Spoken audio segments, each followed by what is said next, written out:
আসসালামু আলাইকুম। আশা করি আপনারা সকলেই ভালো আছেন। আলহামদুলিল্লাহ আমিও ভালো আছি। জীবনে ১ম বার ধান চাষ করছি। আপনারা দেখতে পাচ্ছেন ভিডিওতে আমি কিছু সার মিক্স করছি। আ যদিও বা ভিডিওতে মানুষটি আমি নই, এটা আমার মামা হয় সম্পর্কে।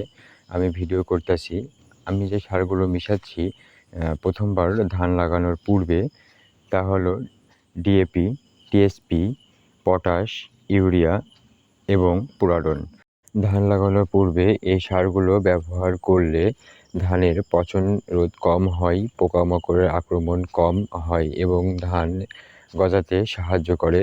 তাই আমরা এই সকল সারগুলো ধান লাগানোর পূর্বে সুন্দর মতো মিশিয়ে জমিতে ছিটিয়ে দিয়েছি। সেই সাথে জমিতে পানি ব্যবহার করা হয়েছে। আপনারা দেখতে পাচ্ছেন জমিতে ধান কিছু, কিছু অংশে লাগানো হয়েছে। আমি যে ধানটি লাগিয়েছি সেটা হচ্ছে সপ্তাশি ধান। আ এই ধানগুলো আমি আমার হাঁসের খামারের উদ্দেশ্যে লাগাচ্ছি। এই যে আপনারা ভুঁইটি দেখতে পাচ্ছেন, এটি আমি সুন্দরভাবে টলার মেশিন দিয়ে পাকায় নিয়েছি এবং নিজ হাতে সুন্দর মতো ভুঁইটি সমতল করেছি যাতে চারিদিকে সমানভাবে পানি থাকে এবং ধান সুন্দর হয়। আশা করছি আপনারা এই ভিডিও থেকে বুঝতে পারছেন যে শুরুর স্টেপে ধান কিভাবে লাগাতে হয়। যদি আমার এই ভিডিওটি ভালো লেগে থাকে তাহলে লাইক, কমেন্ট এবং শেয়ার